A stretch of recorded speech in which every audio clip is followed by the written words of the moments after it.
हरे कृष्ण।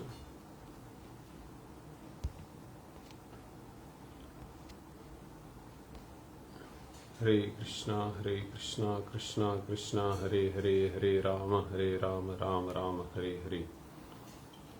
हरे कृष्णा कृष्णा कृष्णा हरे हरे, हरे राम राम राम हरे हरे।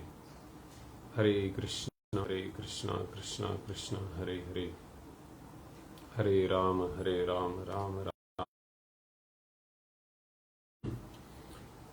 आजच्या श्रीमद भागवतम कथेमध्ये आपणा सगळ्यांचं स्वागत आहे। आज आपण श्रीमद भागवतम 8वा स्कंध ब्रह्मांडीय सृष्टीचे निवर्तन ह्यातला 3रा अध्याय गजेंद्र स्तुती मधला 25वा श्लोक आज आपण चर्चा करणार आहे। जय राधा माधवा कुंज बिहारी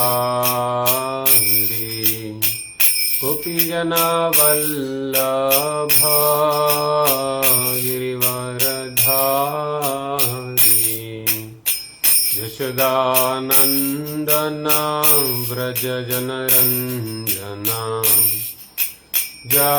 यशोदानंदना व्रज जनरंजना यमुना तीरावनचारी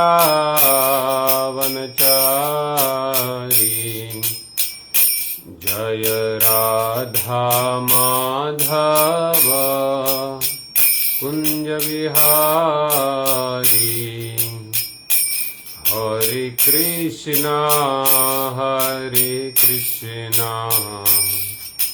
कृष्ण कृष्ण हरे हरे, हरे राम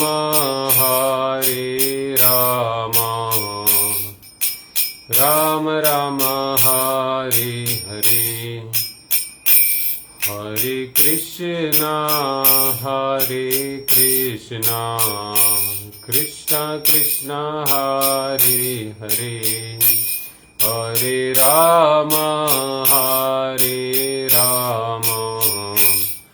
राम राम हरे हरे। हरे कृष्णा कृष्ण कृष्ण हरे हरे, हरे राम राम राम हरे हरे। हरे कृष्णा कृष्ण कृष्ण हरे हरे, हरे राम राम राम हरे हरे। हरे कृष्णा कृष्ण कृष्ण हरे हरे, हरे राम राम राम हरे हरे। हरे कृष्णा कृष्ण कृष्ण हरे हरे, हरे राम राम राम हरे हरे। जय राधा गोपीनाथ राधा गोपीनाथ राधे, जय गौरनिताय गौरनिताय जय गौरनिताय। जय श्री गोपाल जय श्री गोपाल। जय जय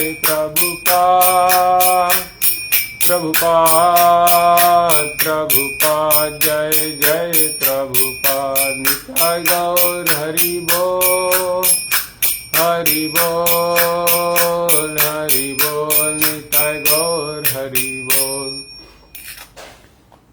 जय ओम विष्णुपाद परमहंस परिव्राजकाचार्य अष्टोत्तर शती डिवाइन ग्रेस भक्ति वेदांत स्वामी शिला प्रभुपाद की जय।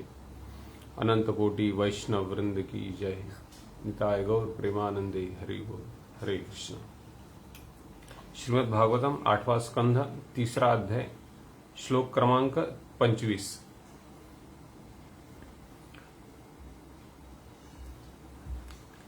ओम नमो भगवते वासुदेवाय ओम नमो भगवते वासुदेवाय। ओम नमो भगवते वासुदेवाय। नारायणं नमस्कृत्यं नरं चैव नरोत्तमं देवीं सरस्वतीं व्यासं ततो जयमुदीरयेत्। नष्टप्रायेषु अभद्रेषु नित्यं भागवत सेवया भगवती उत्तमश्लोके भक्तिर्भवती नैष्ठिकी। श्लोक अशा प्रकारे आहे। जिजीविषेनाहमिहामुया किम् अन्तर्बहिश्चावृत एभ्ययोन्या इच्छामि कालेन नयस्य विप्लवस्तस्यात्मलोकावरणस्य मोक्षम्। जिजीविषेनाहमिहामुया किम् अन्तर्बहिश्चावृत एभ्ययोन्या इच्छामि कालेन नयस्य विप्लवस्तस्यात्मलोकावरणस्य मोक्षम्। जिजीविषेनाहमिहामुया किम् अन्तर्बहिश्चावृत एभ्ययोन्या इच्छामि कालेन नयस्य विप्लवस्तस्यात्मलोकावरणस्य मोक्षम्। अनुवाद आणि तात्पर्य परमपूज्य कृष्ण कृपा श्रीमूर्ती अभयचरणारविंद भक्तिवेदांत स्वामी प्रभुपादजींद्वारे। शब्दशः अर्थ अशा प्रकारे आहे। जिजी विषय दीर्घायुष्याची कामना, न नाही, अहम मला, इह या जीवनात, अमुया अथवा पुढील जीवनात या संकटातून वाचल्यावर मला जिवंत राहण्याची इच्छा नाही। किम काय मोल, अंतः आतील, बही बाह्य, च आणि आवृतया अज्ञानाने आवृत्त, इभ योन्या हत्तीचा देह, इच्छामी मी इच्छितो, कालेन काळाच्या प्रभावाने, न नाही, यस्य ज्याचा, विप्लव नाश, तस्य ते, आत्मलोक आवरणस्य आत्मसाक्षात्कारावरील आवरण, मोक्षम मोक्ष। अनुवाद मगरीच्या आक्रमणाच्या संकटातून मुक्त झाल्यावर मला अधिक काळ जिवंत राहण्याची इच्छा नाही। अंतर्बाह्य अज्ञानाने आवृत्त असलेला हा हत्तीचा देह काय उपयोगाचा। मला केवळ अज्ञानाच्या अंधकारातून नित्य मुक्ती हवी आहे। हे अज्ञानाचे आवरण काळाच्या प्रभावाने कधीच नष्ट होत नाही, कधीच नष्ट होत नसते। तात्पर्य या भौतिक जगात प्रत्येक जीवावर अज्ञानाच्या अंधकाराचे आवरण असते। ह्यासाठी मनुष्याने आध्यात्मिक गुरु स्वीकारून त्यांच्या सेवेद्वारे परमेश्वराच्या निकट जावे अशी वेदांची आज्ञा आहे। गौतमीय तंत्रात पुढील प्रमाणे आध्यात्मिक गुरूंची स्तुती केली आहे। ओम अज्ञान तिमिरांधस्य ज्ञानांजन शलाकया चक्षुर उन्मिलितम येन तस्मै श्री गुरुवे नमः।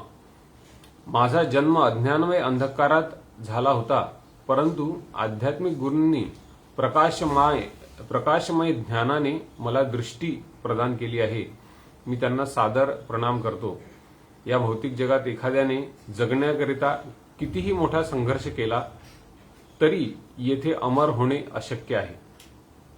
एक महत्वाची गोष्ट येथे आपण जाणली पाहिजे की जगण्याकरिता चाललेला संघर्ष हा अज्ञानामुळे उत्पन्न होतो, कारण प्रत्येक जीव परमेश्वराचा नित्य अंश आहे।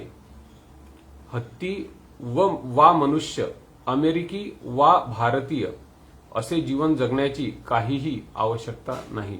आपण केवळ जन्म मृत्यूच्या चक्रातून सुटण्याची इच्छा करावी। अज्ञानापोटी आपण प्रकृतीद्वारे मिळालेले प्रत्येक जीवन सुखी समाधानी असल्याचे मानतो, परंतु इहलोकातील या निकृष्ट जीवनात अगदी ब्रह्मदेवांपासून य कश्चित किडा मुंगीपर्यंत कुणीही वास्तविक सुखी होऊ शकत नाही। आपण सुखी होण्याकरता इतक्या योजना आखत आहोत, परंतु या भौतिक जगात सुख प्राप्त होणे शक्य नाही. आपण या किंवा अन्य कोणत्याही जीवनात येथेच राहण्याची योजना जरी केली तरी सुद्धा येथे सुख प्राप्त होणार नाही. ओम अज्ञानतिमिरान्धस्य ज्ञानाञ्जनशलाकया चक्षुरुन्मिलितं येन तस्मै श्रीगुरवे नमः. नमो ओम विष्णुपादाय कृष्णप्रेष्ठाय भूतले श्रीमते भक्तिवेदांत स्वामीन इति नामिने. नमस्ते सरस्वते देवे गौरवाणी प्रचारिणे निर्विशेष शून्यवादी पाश्चात्यदेशतारिणे. श्री चैतन्य मनोभीष्टं स्थापितं येन भूतले स्वयं रूपकदा मह्यं ददाति स्वपदान्तिकं. वन्देऽहं श्रीगुरो श्रीयुतापदकमलं श्रीगुरून् वैष्णवांश्च. श्रीरूपं साग्रजातं सहगण रघुनाथान्वितं तं सजीवं साद्वैतं सावधूतं परिजनसहितं कृष्णचैतन्यदेवं. श्रीराधा कृष्णपादान् सहगण ललिता श्रीविशाखान्वितांश्च. वाञ्छाकल्पतरुभ्यश्च कृपा सिन्धुभ्य एव च पतितानां पावनेभ्यो वैष्णवेभ्यो नमो नमः. पंचतत्वात्मकं कृष्णं भक्तरूपस्वरूपकं भक्तावतारं भक्ताख्यं नमामि भक्तशक्तिकं. नमो महावदान्याय कृष्णप्रेमप्रदायते कृष्णाय कृष्णचैतन्यनाम्ने गौरत्युसे नमः. हे कृष्णा करुणा सिन्धो दीनबन्धो जगत्पते गोपेश गोपिका कांत राधा कांत नमोस्तुते. तप्त कांचन गौरांगी राधे वृंदावनेश्वरी वृषभानुसुते देवी प्रणमामि हरिप्रिये. वाञ्छाकल्पतरुभ्यश्च कृपा सिन्धुभ्य एव च पतितानां पावनेभ्यो वैष्णवेभ्यो नमो नमः. जय श्री कृष्ण चैतन्य प्रभु नित्यानंद श्री अद्वैत गदाधर श्रीवासदि गौर भक्तवृंद. हरे कृष्ण कृष्ण कृष्ण हरे हरे हरे राम राम राम हरे हरे. आपण श्रीमद भागवतांच्या 8व्या स्कंधामधली गजेंद्र मोक्षणाची कथा बघतोय गेल्या काही महिन्यांपासून. आणि गजेंद्र मोक्षणाच्या ह्या कथेमध्ये गजेंद्र नावाचे जे स्वर्गीय हत्ती आहेत ह्यांना एक बिकट संकट उद्भवलं आणि न कळत त्यांच्या समोर अचानक एक मगरी त्यांचा पाय सरोवरामध्ये गजेंद्र जेव्हा जल क्रीडा करत आहेत तेव्हा त्यांचा पाय पकडून घेतात आणि एवढी घट्ट पकड असते ह्या मगरीची गजेंद्रच्या पायावर की शेकडो दिव्य वर्ष त्यांचं युद्ध चालतं गजेंद्र आणि ती मगर. आणि तेव्हा गजेंद्राला कळतं की आता ही माझी शक्ती अपूर्ण आहे. माझे नातेवाईक सगळे उभे आहेत, माझी पत्नी, मुलं बाळं, माझे मित्र, माझे सहचर आणि सगळे फक्त हे जे चाललेली घटना आहे प्रसंग त्याचे फक्त ते साक्षीदार आहेत. ते काही मला मदत करू शकत नाहीत. गजेंद्राला ह्या जगातल्या क्षणभंगुरतेचा आणि एकदम असहाय्यतेचा अनुभव होतो त्यांना. आणि ह्या परिस्थितीमध्ये परिस्थितीमध्ये गजेंद्र खूप छान सुंदर प्रार्थना त्यांच्या हृदयातून प्रकट होतात भगवंतांच्या चरणी. आणि गेल्या काही आठवड्यांपासून आपण गजेंद्रची स्तुती बघतोय. गजेंद्र कशा प्रकारे स्तुती करतात. आणि सुरुवातीला गजेंद्र विविध प्रकारे भगवंतांना संबोधतात की तुम्ही सगळ्यांचे स्वामी आहात, तुम्ही सगळ्यांचे आश्रयस्थान आहात, तुम्ही खूप अचिंत्य व्यक्ती आहात, प्रत्येक गोष्टीचे उद्गम आहात, तुम्ही सर्व शक्तिमान, सर्व शक्ती ह्या जगामधली आहात. आणि अशा प्रकारे तुम्ही ह्या भौतिक अंधकाराच्या पलीकडे दिव्य अस्तित्व आहे तुमचं आणि तुम्ही अचिंत्य आहात. अशा वेगवेगळ्या प्रकारे म्हणतात तुम्ही आपल्या विविध अवतार रूपांमध्ये प्रकट होता आणि खूप अद्भुत कार्य करता. तुमचे कार्य समजणे ही खूपच अचिंत्य गोष्ट आहे. आणि तुम्ही सगळ्यांच्या हृदयामध्ये सुद्धा परमात्मा म्हणून प्रकट होता. आणि जर तुम्हाला समजायचं असेल तर फक्त एकच मार्ग आहे, तो आहे भक्तियोगाचा मार्ग. आणि मग वेगवेगळे विविध रूप, कधी तुम्ही एका प्राण्याच्या रूपात, वराह देवांच्या रूपात, कधी एका अर्ध मनुष्य अर्ध सिंहाच्या रूपात, नृसिंह देवांच्या रूपात, कधी एका ब्राह्मणाच्या वामन देवांच्या रूपात, असे वेगवेगळे तुम्ही अवतार घेता. आणि तुम्ही सर्वोच्च आश्रयस्थान आहात. मी सगळे आश्रय माझे निरर्थक ठरलेले आहेत. ज्या ठिकाणी मी आस्था ठेवलेली होती आतापर्यंत, ही सगळी आस्था निरर्थक ठरलेली आहे. तुम्हीच परमपिता आहात, तुम्हीच परम नियंत्रक आहात, तुम्हीच परम कारण आहात, तुम्हीच सर्वोच्च ज्ञानदाता आहात आणि तुम्ही सर्वोच्च परम दयाळू व्यक्ती आहात. आणि अशा प्रकारे गजेंद्र म्हणतात की पण जे भक्तगण असतात ती तुमची पूजा, सेवा पूजा, तुम्हाला प्रार्थना अर्पण करणे हे काही स्वार्थाने करत नाहीत. असे जे भक्त असतात, अनन्य भक्त, हे भगवंतांकडे काही स्वार्थापोटी जात नाहीत. आणि म्हणतात की जे लोक खूप आसक्त आहेत आत्मजाय, म्हणजे स्वतःच्या शरीरावर, आपल्या नातेवाईकांवर, आपल्या जमीन जुमल्यावर, आपल्या देशावर, समाजावर, आणि त्यांची ही आसक्ती अज्ञानापोटी असते आणि त्यामुळे ते तुम्हाला समर्पित होऊ शकत नाहीत. पण ज्यांचं हृदयातला अंधकार ज्ञानाने दूर झालेला आहे, हे सर्व लोक तुम्हाला समजू शकतात. आणि जे अनन्य भक्त आहेत त्यांची सेवा पूजा, त्यांची भक्ती ही कुठल्याही अटीशिवाय असते. की तुम्ही हे करणार माझ्यासाठी तर मी तुम्हाला एक फळ देणार, अशी त्यांची भक्ती नसते. आणि तुम्ही तरीही तुम्ही जे काही कामनेने तुमच्याकडे येतात, काही इच्छा करून येतात, त्यांच्याही इच्छा तुम्ही पूर्ण करता. असं नाही की तुम्ही फक्त अनन्य भक्त, माझे जे खूपच निस्वार्थ भक्त आहेत त्यांच्याकडे लक्ष देणार मी आणि दुसऱ्या कुणाकडे लक्ष देणार नाही, असा तुमचा भाव नाही. ज्या इच्छेने लोक तुमच्याकडे येतात त्या इच्छेने तुम्ही त्यांना ती इच्छा तुम्ही त्यांची पूर्ण करता. ये यथामाम प्रपद्यन्ते. आणि पण जे एकांत भक्त आहेत, एकांत भक्त म्हणजे अनन्य भक्त जे आहेत भगवंतांचे, ही एकच इच्छा करतात. त्यांची इच्छा असते भगवंतांच्या अद्भुत लीलांचं गुणानुकीर्तन करण्याची. आणि त्यामुळेच त्यांना जो दिव्य आनंद प्राप्त होतो, दिव्य आनंदाच्या समुद्रामध्ये ते बुडालेले असतात नेहमी. म्हणतात गायन आनंद समुद्र मग्ना. आणि अशा प्रकारे भगवंत हे सगळ्या गोष्टींचे स्त्रोत आहेत आणि सर्व दयाळू, परम दयाळू व्यक्ती आहेत, सगळ्या जीवांच्या इच्छा पूर्ण करणारे आहेत. पण भक्तांना त्यांच्याकडून काही नको असतं.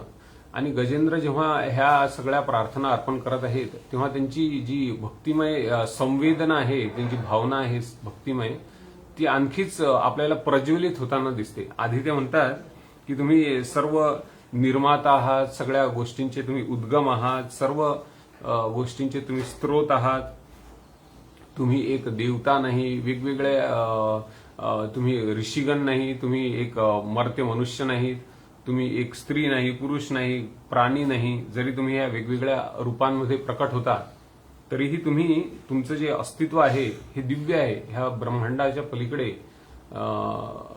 तुमचं अस्तित्व आहे. आणि नंतर आज जो श्लोक आपण बघणार आहे, ह्या श्लोकामध्ये आता गजेंद्राने आधी प्रार्थना केलेली आहे की तुम्ही मला ह्या मगरीच्या जबड्यातून सुटका द्या.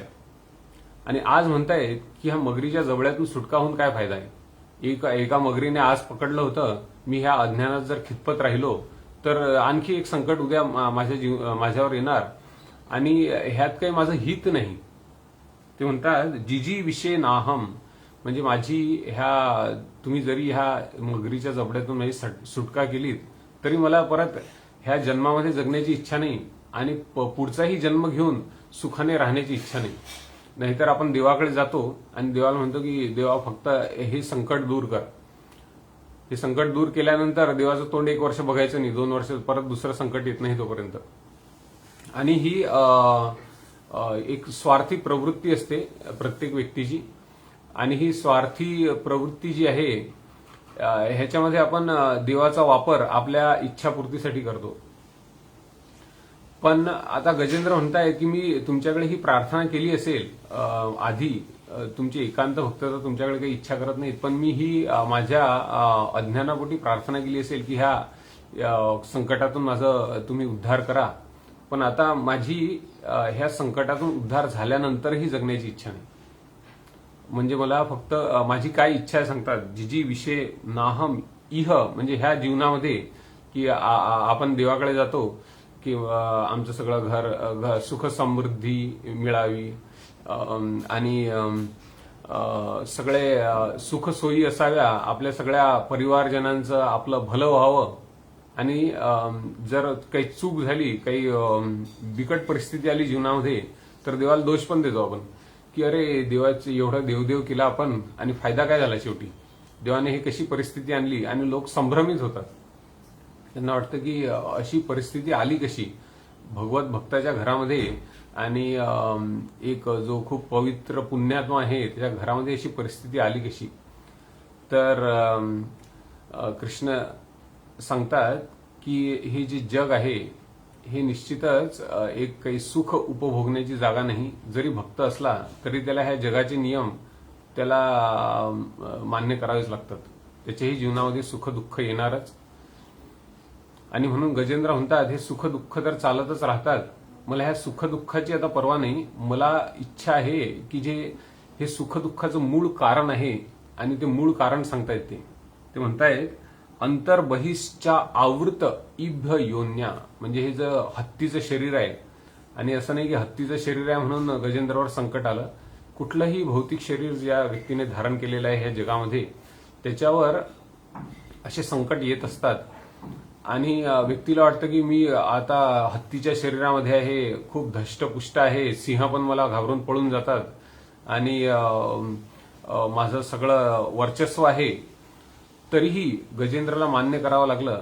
गजेंद्र हा काही साधारण हत्ती पण नव्हता, स्वर्गीय हत्ती होता, आणि त्याची जी शक्ती होती ही अमर्याद शक्ती होती. मनुष्याच्या तुलनेमध्ये गजेंद्राची जी शक्ती बघितली तर ती अमर्याद शक्ती होती.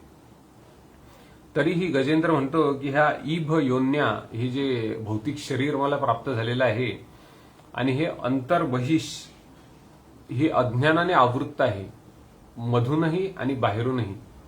आणि अज्ञान काय आहे तर आज जगामध्ये साक्षरतेला खूप महत्व आहे, आणि साक्षर व्यक्तीला खूप अधिकार प्राप्त असतात, आणि त्याच्याकडे जी ज्ञानाची तलवार आहे त्या ज्ञानाच्या तलवारीने तो ह्या जगामध्ये आपलं जी जीवनाची लढाई आहे ती लढू शकतो, असा समज आहे. आणि ते जे ज्ञान आहे ह्याला जड ज्ञान म्हटलं जातं. ईशोपनिषद सांगतं की ह्याला अविद्या म्हणतात. जे आपण पुस्तकी ज्ञान शाळा कॉलेजांमध्ये जाऊन ग्रहण करतो, ह्याचा जर संबंध अध्यात्माशी नसेल, भगवत तत्वाशी नसेल, तर ह्याला जड विद्या म्हटलेला आहे. आणि ह्या जड विद्येचा परिणाम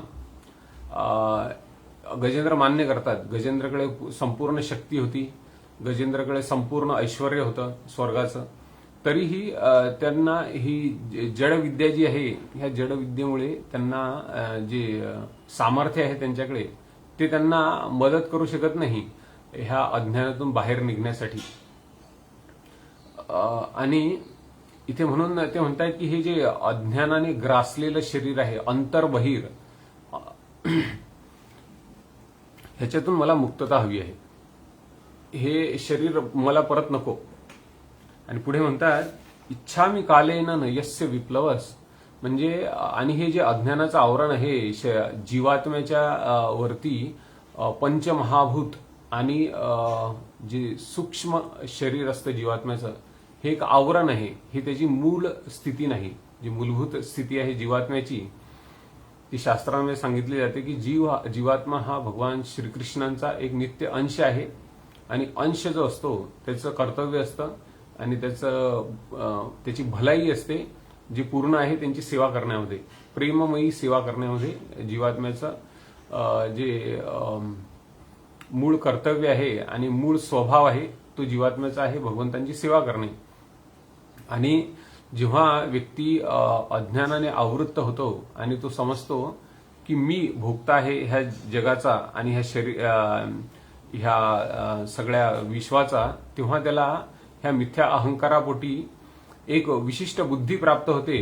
त्या बुद्धीने तो योजना करतो की ह्या जगाचा भोग घ्यायचा कसा, आणि त्या योजना करण्यासाठी मन प्रेरित करतो. त्याला मनामध्ये इच्छा येते की आज ही गोष्ट करायची आणि अशा प्रकारे आनंद घ्यायचा, तेव्हा बुद्धी योजना बनवते आणि ही योजना कार्यान्वित होते आपल्या कर्मेंद्रियाद्वारे. ज्ञानेंद्रिय बघतात, एखादी गोष्ट बघतात, ह्या गोष्टीचा आज भोग करायचा, ह्या हॉटेलमध्ये जाऊन आज खायचं, आणि मग कर्मेंद्रिय कार्य करायला लागतात. मग पैसे कमवायचे, मग पैशासाठी आईला मागायचे, वडिलांना मागायचे, आणि नंतर हॉटेलमध्ये जाऊन खायचं, कर्मेंद्रिय कार्य करतात. आणि ह्याच्यासाठी आपल्याला पंचमहाभूतांची गरज लागते, आपल्याला शरीर लागतं. नुसतं सूक्ष्म शरीराने आपण जाऊ शकत नाही हॉटेलमध्ये, कोणी बघणार पण नाही आपल्याला. म्हणून हे पंचमहाभूतांचं शरीर, प्रकृती आपल्याला ह्या अज्ञानापोटी प्रदान करते. आणि हे जे आवरण आहे, हे आवरण गजेंद्र म्हणतायत की हे आवरण सगळ्या दुःखाचं मूळ आहे. आणि ज्याप्रमाणे व्यक्ती जातो मंदिरामध्ये, देवासमोर हात जोडतो आणि देवाला म्हणतो की आता हे दुःख दूर कर. दुःख दूर झालं की आपल्या जीवनामध्ये मस्त आरामशीर राहायचं आणि देवाकडे बघायचं नाही. तर गजेंद्र म्हणतायत की हे पण एक प्रकारचं दुःखच आहे. जो मोह उत्पन्न होतो जीवात्म्याला की मी ह्या जगामध्ये सुखी आहे, हा मोहच खूप भयानक परिस्थिती जीवात्म्यासाठी निर्माण करतो. जसं जर एखादा रोगी आहे, आजारी व्यक्ती आहे, आणि तो मान्य करायला तयारच नाही की मी आजारी आहे, तर त्याची मदत कोण करू शकणार? जसा एखादा मनोरुग्ण आहे, ज्याला आजार आहे, मानसिक आजार आहे, आणि त्याला म्हटलं की तुला हा आजार आहे आणि ही गोळी घ्यायची, ही ट्रीटमेंट करायची, ही तुला समुपदेशन होणार, काउन्सिलिंग होणार, तुझी सायकोलॉजिकल काउन्सिलिंग. तो म्हणतो मला काउन्सिलिंगची गरज नाही, तुम्हालाच काउन्सिलिंगची गरज आहे, मला सगळे त्रास द्यायला लागलात. तर अशी परिस्थिती जीवात्म्याची निर्माण होते. परत तो जेव्हा उच्च शक्तीकडे, भगवंतांकडे जातो आणि म्हणतो की मला तुम्ही मदत करा, ह्या संकटातून दूर करा. म्हणून गजेंद्र म्हणतात की ह्या संकटातून दूर झाल्यानंतरही मला असे तथाकथित सुखाचा उपभोग घ्यायचा नाही, ज्यामुळे मला आणखी भगवान श्रीकृष्णांचा विसर पडेल आणि भगवान श्रीकृष्णांचा जो माझा नित्य स्वभाव आहे त्यांची सेवा करण्याचा, तो मी विसरून जाईल. म्हणून म्हणतात. आणि हे जे आवरण आहे, कोणी म्हणेल की अरे वृद्ध झाला व्यक्ती की सगळ्या भावना येतात मनामध्ये, अध्यात्म आपोआप जागृत होतं. वृद्ध झाला व्यक्ती की अध्यात्म जागृत होतं. देवदेव तर म्हातारपणी करण्याच्या गोष्टी असतात, आणि म्हातारा झाला की सगळ्या इच्छा पूर्ण झाल्या, तृप्त झाल्या, नंतर मग आपोआप व्यक्ती वृद्ध झाल्यावर ह्या गोष्टीचा स्वीकार करतो. पण इथे म्हणतात इच्छामी कालेन न यस्य विप्लवस, काळाच्या प्रभावाने हे जे देहात्म बुद्धीचा आवरण आहे, जी बुद्धी आहे, भोग घेण्याची बुद्धी, आणि जी मानसिकता आहे, ही काही नुसती काळाच्या प्रभावाने नष्ट होणार नाहीये.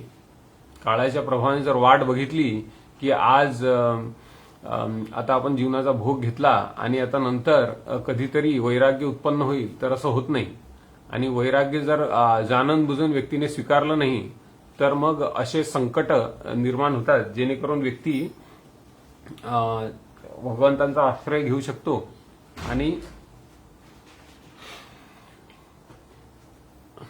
आणि आपलं जे उद्देश आहे ते भगवंतांच्या आणि गुरूंच्या मदतीने पूर्ण करू शकतो, जीवनाचा उद्देश. आणि म्हणून श्रील प्रभुपाद सांगतात ह्या तात्पर्यामध्ये की जर व्यक्ती अज्ञानाने आवृत्त आहे, तर त्याला ते समजण्यासाठी पण गुरूंचं मार्गदर्शन आवश्यक असतं. जसा एक वैद्य, डॉक्टर सांगतो रुग्णाला की तुला हा आजार आहे, जरी तो रुग्ण मान्य करायला तयार नसेल तरी डॉक्टर समजून सांगतात, बघा तुझ्या ब्लड रिपोर्टमध्ये हे इन्फेक्शन आहे, तुझ्या पांढऱ्या पेशी वाढलेल्या आहेत, कमी झालेल्या आहेत, रक्तकण कमी झालेले आहेत, जास्त झालेले आहेत. त्याप्रमाणे जेव्हा गुरु समजून सांगतात शिष्याला शास्त्रोक्त पद्धतीने, शास्त्रांच्या आधारावर प्रमाण देऊन की आपली जी व्याधी आहे ती आहे आपण ह्या जन्म मृत्यूच्या चक्रामध्ये अडकलेलो आहोत, भवसागरामध्ये आपण अडकलेलो आहोत आणि हे गुरूंच्या मार्गदर्शनानेच व्यक्तीचं अज्ञान दूर होऊ शकतं. म्हणून इथे म्हटलेलं आहे, श्लोक सांगतात, जर डोळ्यामध्ये मोतीबिंदू असेल व्यक्तीच्या, तर त्या मोतीबिंदूची शस्त्रक्रिया एका तीक्ष्ण जे शस्त्रक्रियेचं उपकरण असतं त्याने केली जाते. शस्त्रक्रियेचं जे अवजार असतं, उपकरण, त्याला इथे शलाका म्हटलेलं आहे, ज्ञानांजन शलाकया. तर ती लेझर किरण वापरतात आजकाल ऑपरेशन करण्यासाठी. तर सगळ्यात प्रभावशाली लेझर किरण आहे आध्यात्मिक प्रकाश, जो गुरूंच्या मदतीने जो आंधळा व्यक्ती आहे त्याच्या नित्य शाश्वत अस्तित्वाप्रती जो आंधळा व्यक्ती आहे, जो मोतीबिंदू आहे अंधकाराचा, अज्ञानाचा मोतीबिंदू, हे गुरु आपल्या ज्ञान शलाकेने, ज्ञानाच्या शलाकेने तो काढून टाकतात आणि आपल्याला आध्यात्मिक चक्षु प्रदान करतात. आपल्याला एक आध्यात्मिक लेन्स टाकतात. जसं एक मोतीबिंदू काढल्यानंतर जो खराब लेन्स आहे डोळ्यामधला, तो काढल्यानंतर एक तिथे खूप चांगला फ्लेक्सिबल, म्हणजे त्याचा आकार बदलू शकतो, तो खूप प्रभावशाली असा एक भिंग टाकला जातो. लेन्स म्हणतात त्याला, आर्टिफिशियल लेन्स. आणि त्यामुळे व्यक्तीला खूप स्वच्छ साफ दिसायला लागतं नंतर. तर गुरु अशा प्रकारे शास्त्रचक्षु देऊन आध्यात्मिक ज्ञानाच्या शलाकेने हा अज्ञानाचा मोतीबिंदू काढून टाकतात आणि त्यामुळे व्यक्ती सगळं त्याचं स्वतःचं स्वरूप स्वच्छपणे बघू शकतो आणि भगवंतांचं अस्तित्व तो खरं खरं अनुभवू शकतो आणि त्याला त्याची स्वाभाविक जी मूळ स्थिती आहे ती प्राप्त होते. म्हणतात कृष्ण बहिर्मुख अनादी जीव अनादी बहिर्मुख. एक मिनिट. तर म्हणतात की जीवात्मा जो आहे हा अनादी काळापासून भगवान श्रीकृष्णांच्या बहिर्मुख झालेला आहे आणि त्यामुळे त्याला माया ही संसार दुःख देत असते. म्हणजे त्याला ह्या जगामध्ये जे दुःख प्राप्त होत असतात ते प्राप्त होत राहतात. आणि म्हणून सांगितलं आहे उद्धवजींना भगवान श्रीकृष्ण 11व्या स्कंदामध्ये सांगतात, उद्धव गीतेच्या माध्यमातून जेव्हा उपदेश देतात तेव्हा श्रीकृष्ण म्हणतात की ही मनुष्य जीवन जे आहे हे खूपच सुदुर्लभ आहे. जसं गजेंद्रला बुद्धी प्राप्त होती, कारण गजेंद्र हा साधारण हत्ती नव्हता, त्यांना पूर्वजन्माची सुकृती होती, त्यांची एक खूप महान राजा होते ज्यांनी खूप धर्म आचरण केलेलं होतं. पण काही परिस्थितीवश त्यांना हे एका हत्तीचं शरीर प्राप्त झालं, पण त्यांची स्मृती कायम होती, आध्यात्मिक स्मृती कायम होती. म्हणून उत्स्फूर्तपणे जेव्हा वेळ आली, संकटाची वेळ आली, त्यांच्या हृदयातून उत्स्फूर्तपणे अशा दिव्य प्रार्थना भगवंतांच्या चरणी प्रकट झाल्या. पण बाकी प्राणी समजू शकत नाहीत. साधारणतः प्राण्याला आध्यात्मिक चेतना विकसित झालेली नसते. मनुष्याची थोडी बुद्धी अशी तयार केलेली आहे की त्याला आध्यात्मिक चेतना विकसित करण्यासाठी सवलत दिलेली असते.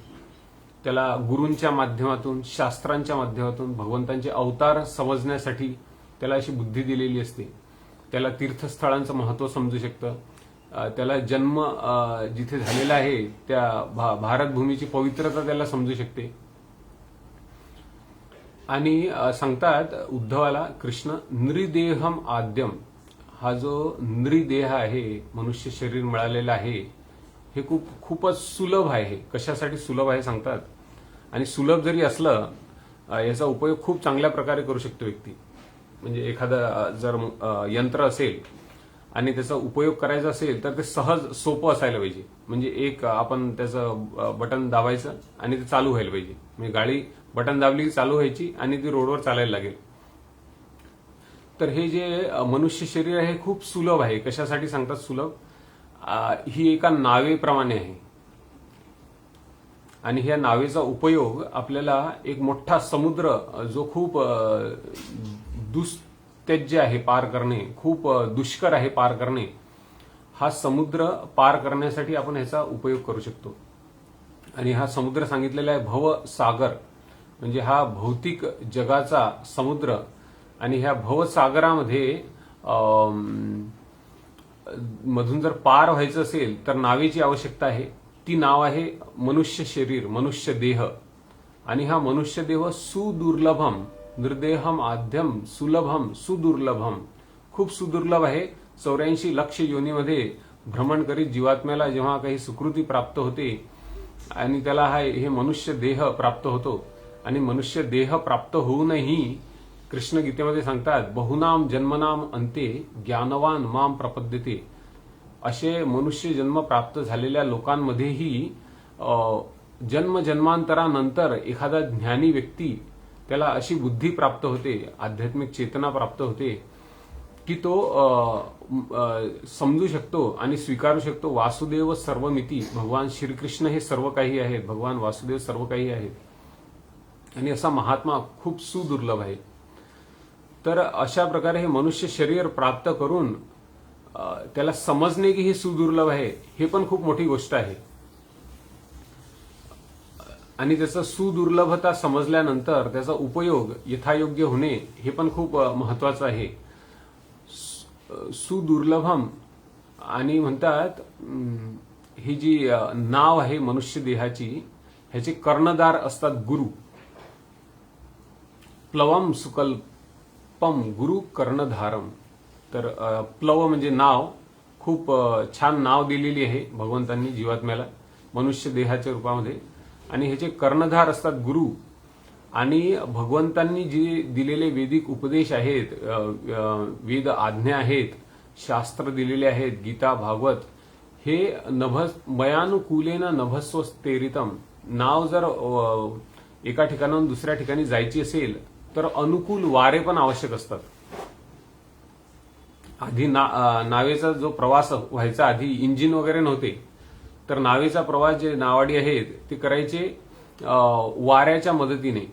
मोठे मोठे कपडे, हे मोठे मोठे ते आपल्या नावेला दिशा द्यायची. आणि ही जी अनुकूल वाऱ्यांची आवश्यकता असते, हे वारे भगवान श्रीकृष्ण म्हणतात की माझ्या उपदेशाच्या रूपात हे वारे मनुष्य जन्मामध्ये, मनुष्य योनीमध्ये उपलब्ध असतात सगळ्या जीवात्म्यांना मनुष्य देहामधल्या. आणि जर व्यक्तीने ह्या एवढ्या मोठ्या सुविधेचा लाभ घेतला नाही तर म्हणतात तो व्यक्ती आत्मघाती व्यक्ती आहे. तो स्वतःच्या पायावर कुऱ्हाड मारून घेतो. आणि तो जर अशा गोष्टींसाठी की माझ्या जीवनामध्ये थोडं सुख प्राप्त व्हावं काही क्षणिक काळासाठी, ह्याच्यासाठी जर तो देवाकडे जात असेल तर तो आत्मघाती व्यक्ती ठरतो. आणि आपण बघतो गजेंद्र जेव्हा प्रार्थना करतायत तेव्हा गजेंद्रच्या प्रार्थना चालू होतात खूप आर्तभावाने की मला ह्या मगरीच्या जबड्यातून तुम्ही सोडवा, हे भगवंत कृपा करून माझी विनंती ऐका. आणि आता म्हणतायत, आता जेव्हा ते एवढ्या खूप कळवळीने प्रार्थना प्रकट करतायत, व्यक्त करतायत भगवंतांकडे, तेव्हा त्यांचे हृदय परिवर्तन होतं गजेंद्रचं. आणि ते म्हणतात आता मला ही गोष्ट पण नको, मला मुक्ती पण नको ह्या गजेंद्रच्या ह्या मगरीच्या जबड्यातून, मला तुम्ही ह्या जगातूनच मुक्त करून टाका. म्हणजे हे जे अज्ञानाचं आवरण आहे, ज्यामुळे मी माझा मूळ स्वभाव प्रदर्शित करू शकत नाही, तुमची सेवा करू शकत नाही मी या अज्ञानाच्या आवरणामुळे, हे अज्ञानाचं आवरण नष्ट करा आणि मला तुम्ही तुमच्या चरणी स्थान द्या, तुमच्या सेवेमध्ये स्थान द्या. तर सांगतात ह्या जगामध्ये 3 प्रकारचे आनंद म्हटले जातात. एक असतो जड आनंद, म्हणजे इंद्रिय आणि इंद्रिय वस्तूंच्या संपर्काने प्राप्त होणारा आनंद. काही चांगली वस्तू बघणे, चांगलं संगीत ऐकणे, चांगलं जिभेने चव घेणे, चांगल्या मुलायम गोष्टीचा स्पर्श करणे, ह्याला म्हटलेला आहे जड आनंद. आणि ह्या जड आनंदाचं ह्याच्यापेक्षा एक श्रेष्ठ आनंद सांगितलेला आहे, तो आहे ब्रह्म आनंद. भगवान श्रीकृष्णांचं जे ब्रह्मतेज आहे, ज्याला आपण ब्रह्मज्योती म्हणतो, त्याच्यामध्ये व्यक्ती सुख दुःखहीन अस्तित्वाचा समतोल अस्तित्वाचा अनुभव करतो. त्याला म्हटलेलं आहे ब्रह्म आनंद. म्हणजे तिथे व्यक्तीला काही मिळाल्याचं सुख नसतं आणि काही गमावल्याचं दुःख पण नसतं. तर ही एक शांतीपूर्ण अवस्था आहे आणि ह्याला म्हटलेलं आहे ब्रह्म आनंद. पण गजेंद्र म्हणतात की असा ब्रह्म आनंदही मला नको. तर लोकांची इच्छा असते की आपण हे सुख दुःख आहे त्या जगामध्ये ह्या सुख दुःखांपासून दूर व्हायचं, म्हणजे आपल्याला शांती प्राप्त होईल. ओम शांती. आणि ह्या शांतीच्या प्राप्तीसाठी ही शांती प्राप्त झाल्यानंतर मग आपलं सगळं आपण शून्य होऊन जाऊ किंवा आपण निराकार होऊन जाऊ. आणि ह्या ब्रह्म आनंदामध्ये जे सुख अनुभवतात, ब्रह्मसुख म्हणतात, हे सुखाचा जो अनुभव आहे ह्याच्यामध्ये पण काही त्रुटी राहतात. कारण त्याच्यामध्ये संबंधाचं सुख नसतं. परम व्यक्ती जे आहेत भगवान श्रीकृष्ण यांच्याशी जो जीवात्म्याचा संबंध आहे तो त्याला अनुभवण्याचा तिथे हे मिळत नाही, तिथे सुविधा मिळत नाही ब्रह्म सुखाच्या प्राप्तीमुळे. तर गजेंद्र म्हणतात की हे ब्रह्मसुख पण नको मला. माझी इच्छा आहे की मला तुम्ही मुक्त करा आणि मोक्ष ह्या भौतिक शरीराच्या आवरणापासून मुक्त का करा सांगताय. कारण मला आध्यात्मिक शरीर, जे दिव्य शरीर याची अनुभूती आवश्यक आहे तुमची सेवा करण्यासाठी, त्याचा मला अनुभव होईल आणि मी त्या दिव्य स्थितीमध्ये सदैव तुमच्या सेवेच्या आनंदामध्ये मग्न राहील. जसं इथे म्हटलेलं आहे, जे एकांत भक्त आहेत भगवंतांची सेवा करतात आणि त्यांच्या चरित्राच्या, सुंदर चरित्राच्या अध्ययनाने आणि सुंदर चरित्राच्या उच्चारणाने, चर्चेने ते दिव्य आनंदाच्या समुद्रामध्ये मग्न असतात. आणि हे दिव्य गायंत आनंद समुद्र मग्ना. तर अशा प्रकारे जेव्हा व्यक्ती आनंदाच्या समुद्रामध्ये मग्न असतो तेव्हा त्याला जो जड आनंद आहे आणि जो ब्रह्म आनंद आहे तोही तुच्छ वाटतो. जसं प्रबोधानंद सरस्वती म्हणतात की जो ब्रह्म आनंदाचे जे सुख आहे ते व्यक्तीला एका म्हणजे पाण्याच्या थेंबासारखं वाटतं. भगवंतांच्या सेवेच्या आनंदाच्या पुढे भगवंतांच्या सेवेचा आनंद एका मोठ्या अमर्याद समुद्राप्रमाणे आहे आणि जो ब्रह्म आनंदाचं सुख आहे ते एका थेंबाप्रमाणे आहे, आनंदाच्या थेंबाप्रमाणे. तर गजेंद्र इथे इच्छा करतायत की त्यांची ह्या आवरणातून मुक्ती व्हावी. आणि ती कशासाठी व्हावी? कारण त्यांचा जो मूळ स्वभाव आहे तो ते प्रदर्शित करू शकतील आणि जे प्रत्येक जीवात्म्याचं हित आहे त्याच्यामध्ये. तर अशा प्रकारे गजेंद्र इथे आधी त्यांनी प्रार्थना केली की मला तुम्ही ह्या मगरीच्या जबड्यातून सोडवा. आता म्हणताय जिजी विषय नाहम इहा मुयाकिम. ह्या जन्मात नाही, पुढच्या जन्मात नाही, मला जगण्याची मुळीच इच्छा नाही आता. आणि जगण्याची इच्छा का असते व्यक्तीची? कारण त्याचा भोग कायम राहावा. त्याला वाटतं की आज मी जसा आनंद घेतोय ह्या जगामध्ये, भोग करतोय, तसा माझा भोग कायम राहावा. म्हणून आपण बघतो लोक एवढे घाबरलेले असतात.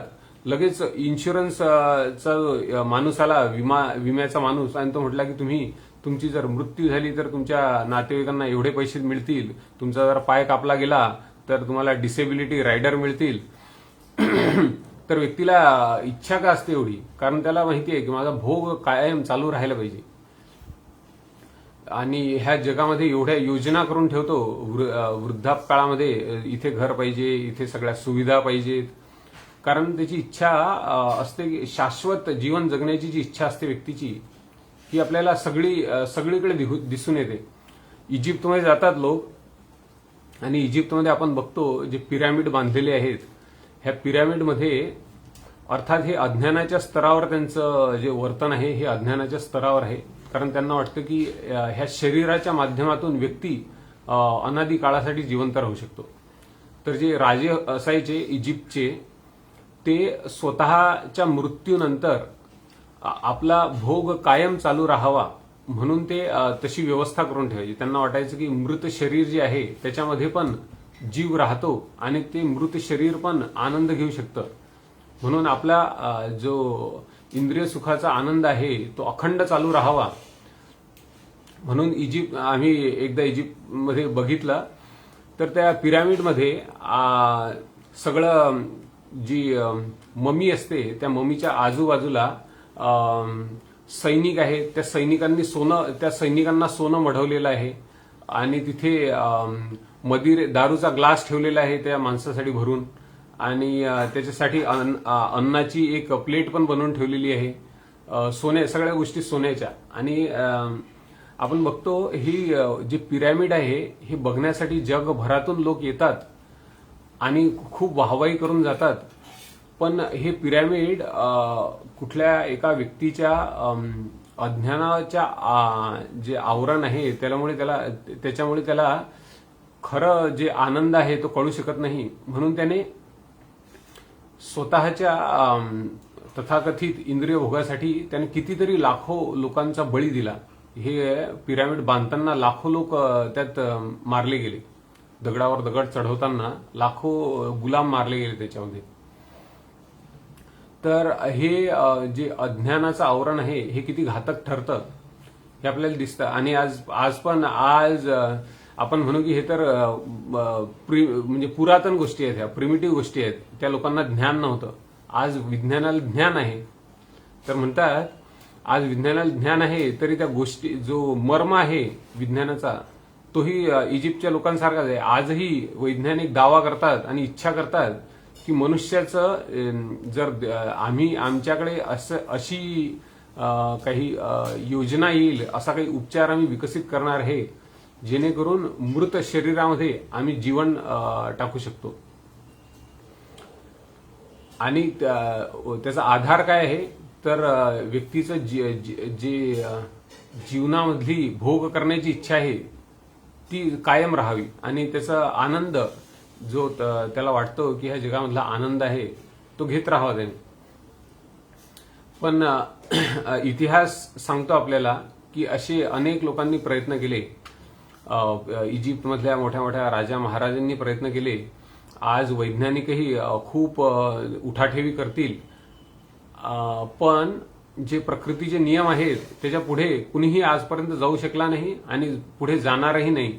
आणि म्हणून आपण बघतो जे सगळे काल्पनिक चित्रपट निघतात आज, त्याच्यामध्ये एखाद्या व्यक्तीने, एखादा वैज्ञानिक आहे, एखादा कुणी संशोधक आहे, त्याने जर एखादा शोध लावला तर त्याचा परिणाम जगासाठी भला झालेला नाही आजपर्यंत कधी.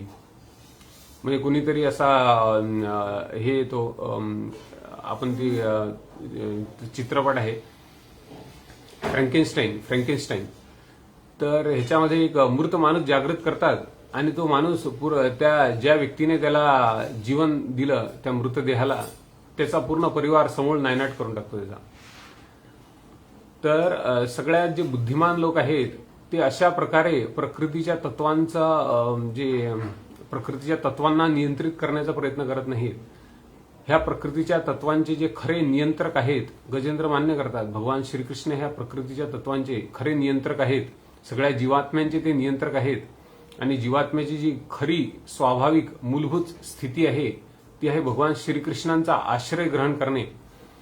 आणि जर असं केलं नाही तर मग त्याचे परिणाम वेगळ्या प्रकारे भयानक दिसून येतात. जसे गजेंद्रच्या जीवनामध्ये संकट आलं तसं संकट प्रत्येकाच्या जीवनामध्ये येत राहतं, पण गजेंद्रला जी बुद्धी प्राप्त होती तशी बुद्धी विकसित होणे हेच जीवनाचं खूप परम ध्येय आहे आणि हेच जीवनाचं सार्थक आहे. तर इथे आज आपण ह्या कथेला विराम देऊया. श्रीमद भागवतमची ही कथा दररोज इस्कॉनच्या युट्यूब चॅनलवरती, इस्कॉन औरंगाबादच्या युट्यूब चॅनल, फेसबुक पेजवरती प्रसारित होते. खूप भक्त, खूप आपले अनुभव इथे सगळ्या श्रोत्यांसोबत, दर्शकांसोबत आपले अनुभव शेअर करतात, सांगतात. तर आपण सगळे ह्या कथांचा आनंद घेत आहात ह्याची आशा आणि अपेक्षा. ग्रंथराज श्रीमद भागवतम की जय, शिला प्रभुपाद की जय, अनंत कोटी वैष्णव वृंद की जय. हरे कृष्ण.